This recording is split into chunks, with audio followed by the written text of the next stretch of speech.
Plus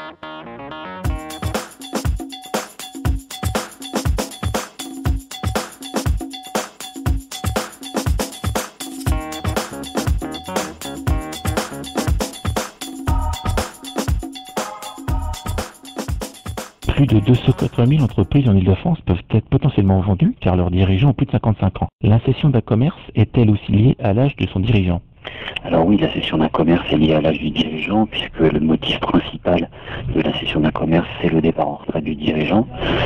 Cependant, on remarque que les dirigeants de commerce sont plus jeunes que dans les deux autres secteurs d'activité et qu'ils ont tendance à céder effectivement plus jeunes leur cession. Et ce n'est pas seulement pour un motif de retraite, ça peut être aussi parce qu'ils partent sur d'autres activités.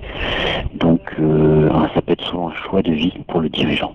Quels sont les motifs de la vente des commerces, justement ? Alors, on observe dans le commerce un turnover un petit peu supérieur aux autres secteurs d'activité, notamment les activités industrielles.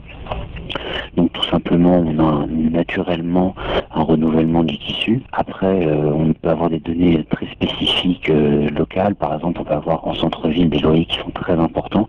Donc, ne sont rentables que les commerces qui dégagent un gros chiffre d'affaires. Donc, ce qui fait que certains commerces ne peuvent ne pas être rentables.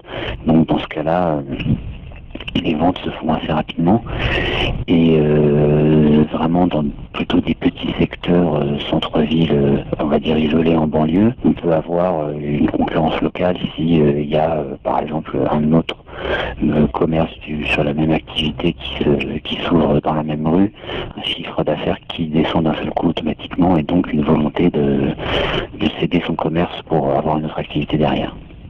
Comment se porte le marché de la reprise des commerces en Île-de-France ? Alors depuis 2 ans, il y a eu quelques incertitudes fiscales concernant la transmission de l'entreprise, ce qui a eu tendance à gripper un peu le marché. Et on se rend compte que pour le moment, le marché ne s'est pas encore dégrippé.